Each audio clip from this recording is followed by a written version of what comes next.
Alright everyone, and welcome at long last back to some more MotoGP 15 career. It's been, I'm not even sure, it's been at least 2 months I think since I last did an episode of this, and yeah, last time we finished up the first half of the season, I believe, at Saxon. We got our first podium of our career, I think it was.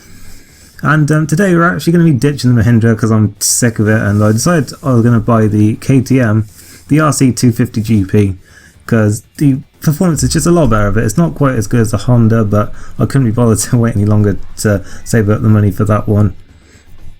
And just with all the developments we've been adding to that Mahindra, it still wasn't anywhere near, as you saw there from the bike performance. But today, going to round 10 of the season, ignore that at the top where it said round 11 because it's round 10 of the season. The Indianapolis Grand Prix, Indianapolis, and yeah, only the second of the just 2 races in America now. Then obviously Laguna Seca sadly no longer on the calendar, which I still think is a massive shame. I'd say, yeah, this is the second of the 2 American rounds then, the first one being Austin earlier in the season. And yeah, I'll be hoping for a good result then on our first race with KTM. Now I've left the settings as they were because I haven't been on this in a long time, so I decided best not to change anything. And yeah, we're now going to go now then into qualifying. Hello from the USA. We're joining you live from Indianapolis. Only a few minutes to go before we see the first bikes take to the track for the start of the qualifying session. The forecasts confirm exactly what you can see for yourselves. The weather is decidedly good, and it's going to stay that way for the rest of the day. So, I'm a bit of an idiot, and I didn't realise that when you buy a new bike, it resets your livery. So, yeah, for this episode, we've got the default livery back. It actually put me on design too, I think, but it's like the default colours. So, we're back to the red, black, and white again then. I'm going to change that for the next episode, so yeah, you won't be seeing this again, luckily. And yeah, you're seeing a bit of a crash montage now then, because I have literally not played this for since I last uploaded that last episode, and yeah, it took me a while to get back used to it. So there's a lot of crashing in the early laps, mainly on that long right hander, which I couldn't get the line right for.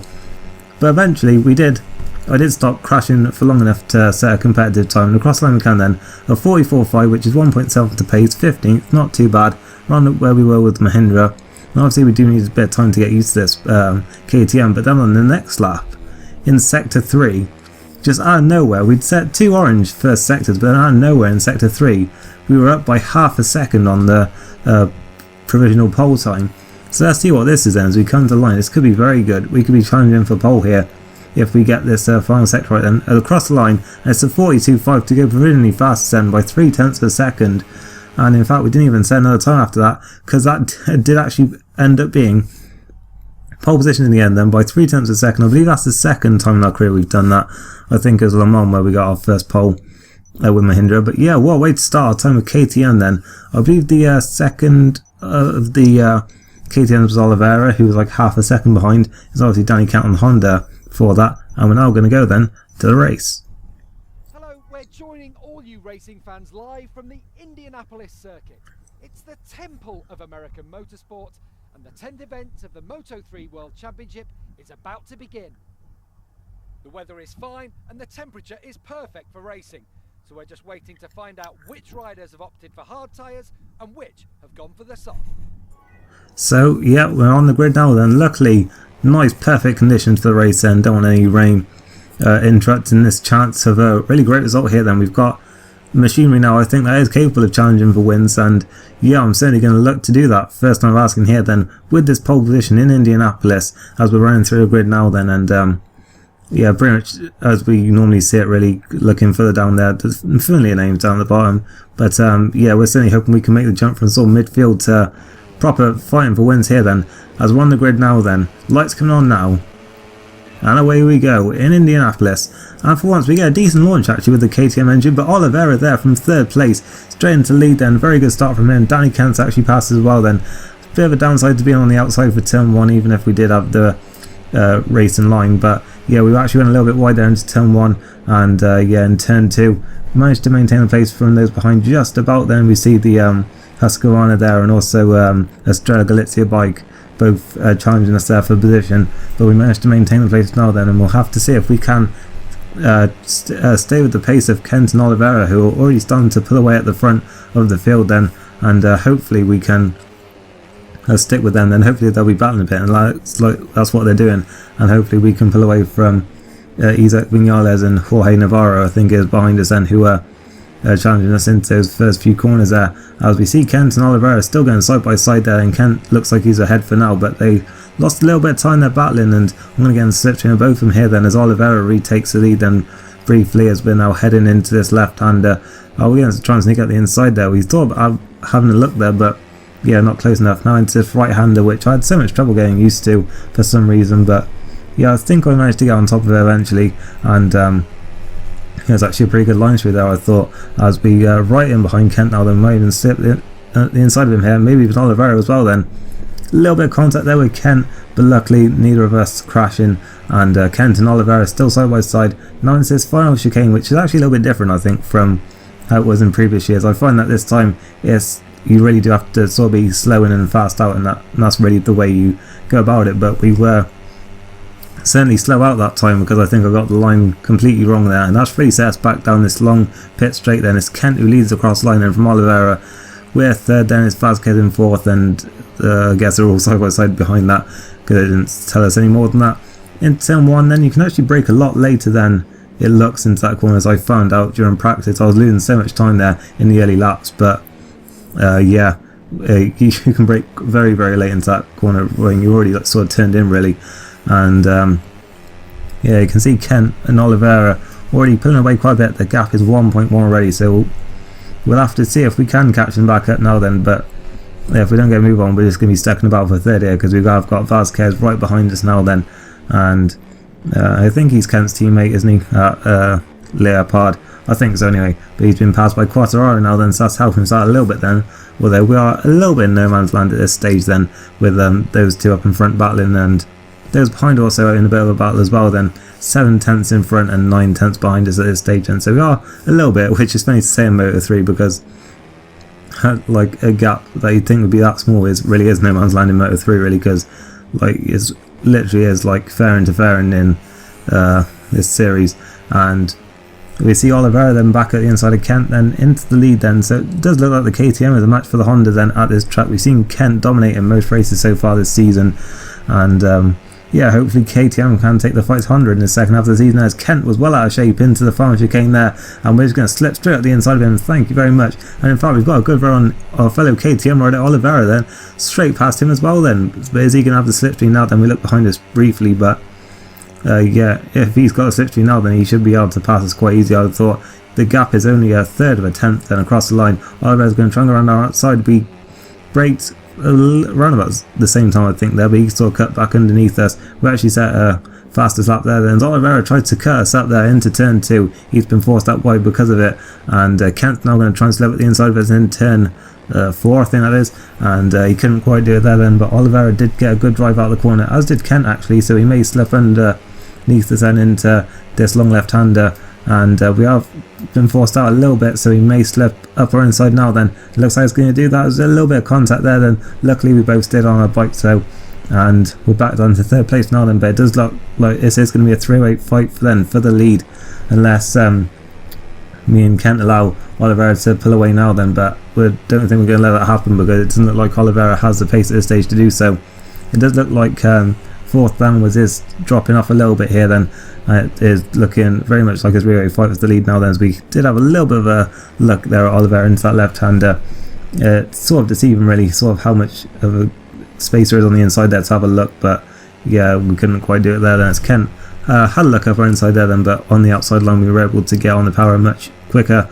Now into this left-hander we have another little look there at Oliveira, but once again he has the line and he maintains the place then, so we'll see if we can try and come out the final chicane here then, but it doesn't look like our line was the best that time. You really have to sort of slingshot through it there, and just sort of, as I say, sort of go quite slow into it and then just nail the apexes and get as fast next to it as possible. We are just about in the slipstream then, as we come to the line now then to begin lap 4 of 6. Look at that, we're past halfway already, and that's just absolutely flown by those first 3 laps then, as we're going to try and go around the outside in turn 1 then. Of course we'll have the inside for turn 2, but it doesn't look like there's just enough grip out there. to do that, and then we got turn 2 all wrong, just about avoiding the grass there luckily, but Kent is there now then, and up the inside, and we go down, but luckily we do have the flashbacks now then. And I'm going to turn those back down, probably go back to just having one. Now that we're on a more competitive bike, I'm going to try and lower the amount of sort of aids I use for myself or assists or whatever.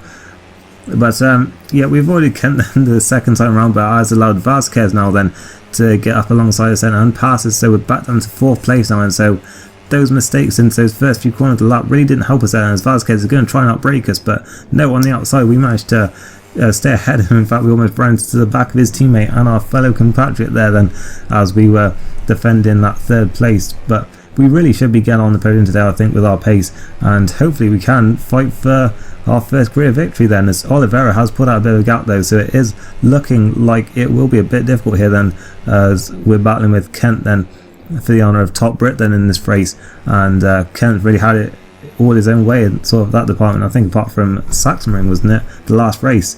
It's so long ago that I can't really remember it, but I'm pretty sure Kent had a bad race and we finished on the podium there.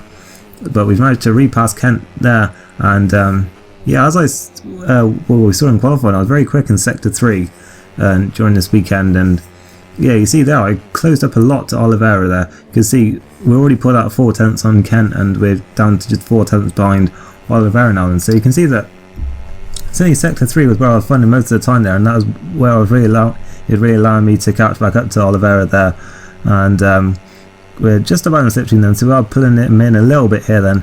We cross line, and only 2 laps to go now then, as we're going into turn 1. Once again we're going to try and go on the outside, but that's just never going to work, I don't think. So we did try and retake the racing line now then and break him for turn 2, and yeah, it'll just be a case now then of can we catch back up to Oliveira, or is Kent going to try and sort of spoil the day for us then and sort of get on the action as well then, as Oliveira once again getting a good drive, but it seems we struggled compared to the AI coming out of that turn 4 hairpin there, and Kent is back up our inside now then, and into the next left-hander. We're going to try and outbrake him, and in fact there's a lot of contact there then, a big well, sort of incident there I think, but sort of somehow both stayed on the bike, so that was pretty incredible I thought, because I certainly thought one of us was going to end up on the deck there then, because yeah, it was quite an impact I thought as I went into the side of him there, although it did sort of cut us up a little bit, so you know, I don't think we were entirely at fault there, but still it was yeah, a very lucky one I would think. But we're still behind Oliveira then, but once again with our sector 3 pace closed him right back up now then. We're right behind him into these final few corners then. In fact, we're going to look at the inside here then, but not quite. But that almost looked like the moment then. We're just over a lap to go, and we're really going to have to try and pick our moment here then to take the lead then as we come through the final corner then, sliding it a lot on the exit even there, a lot of black lines being left as we get in the slipstream then of Oliveira. We had a very good exit and we are ahead of him for now then, but is he going to get back in the slipstream then, as we're going to come across line then and start the final lap now, and it's a third of a tenth once again. We're on the inside line this time. We break a little bit early there, but we do sort of block the line into turn 1, so that was good for us there. Can we do the same in turn 2? It looks like we have. We've got the apex, a little bit of contact with Oliveira, but we have maintained the pace now then. Is he going to try and sneak at the inside into turn 3 or 4 there? Not quite, but he'll probably have a good exit out of this corner, so I'm going to have to be careful going around this long left-hander then, and well, his whole series of left-handers as he is there on the inside. He's probably going to try and have a look now into this next one. He is going to dive at the inside. There is more contact again. Not as bad as the one I thought with me and Kent, but still enough contact to sort of force us out a little bit, and he's back at the inside, but then we managed to go on the outside and then get the inside for the right-hander, and we're back through into the lead once again. So it's really sort of heated up in this final lap, then we finally managed to catch back up to Oliveira and take the fight to him at the front, and we have put out a little bit of gap now. Now we're into the section where I'm quicker than the AI, so hopefully we can pull away here then a little bit, and we won't have to worry about any slipstreams to the line or any diving at the inside. But Oliveira is still right there behind us, as you saw there, for a split second, and we are a little bit wider than that right-hander, so yeah, we haven't made it easy for ourselves then, as we only got a few corners to go now then. Just this long left-hander to go, but he's on the outside there. That's never going to work surely, but he is going to trunk out underneath, but he wasn't close enough. Now we just got to make sure we get these final 2 corners right, and we should. be on our way to our first victory then. We slide about once again, but I think we did get a good exit. It doesn't look like he's close enough to get a slipstream here then. We're not seeing the arrows appear on the screen. So it looks like we are going to take our first win then, unless he gets a super slipstream now then. But we look behind us and he's not close enough. And we cross the line then to take the first win of our career. And we are finally a winner then in Grand Prix racing with our first win in Moto3 at Indianapolis. There's the final results and we're getting a load of achievements as well for that as well. We win by 6/10 of a second from our fellow KTM rider Miguel Oliveira then. So it's not often we've seen KTM 1 and 2 this season. I can't actually remember what it was in the last race because it was so long ago, but Danny Kent was third then. That's 2 all races without a win for him, can you believe it? Zefren Vasquez is 4th, Fabio Quartararo is 5th, and then it was the next, well I think the next KTM was in 6th in fact. As we see no Mahindras anywhere near the points, I don't think so. I think we made a good decision jumping ship looking back as soon as we took the win our first time off the bike. And Kent still has the lead then, 27 points. He's actually extended that over Fabio Quartararo then today, but Oliveira is close to 31 behind. Navarro is 4th, Vasquez 5th. And we're going to look further down now. Then we've passed 3 people to say then, up to 11th in the standings then with 50 points. We've doubled our points tally for the season then today, with just 1 race on the KTM compared to the 9 we have with Mahindra. And yeah, we could still get ourselves into a decent place in the championship then. Don't think we'll be winning it because we're 163 behind, but still, we can still get a decent position I think then, certainly somewhere in the top 10 as we see the constructors then. Honda with a 49 point advantage then, that's been closed down a little bit today, so hopefully we can get a few more wins then, we may be able to close that down a little bit more. But that is it then for this first episode back. If you did enjoy it then, I'd really appreciate it if you did leave a like, because I really would like to get this series going again and properly get it well, completed this time. Couldn't get my words out there for a second, but yeah, if you did enjoy it then, as I say, leave a like and leave me any comments if you've got any feedback on this episode, and we'll see you next time then for the Czech Grand Prix at Brno. Thank you very much for watching, and I'll see you all next time. Goodbye. Now that the tension of the race is gone, he can really enjoy the celebrations. If he keeps this up, the other riders will really find it hard to stay ahead of him.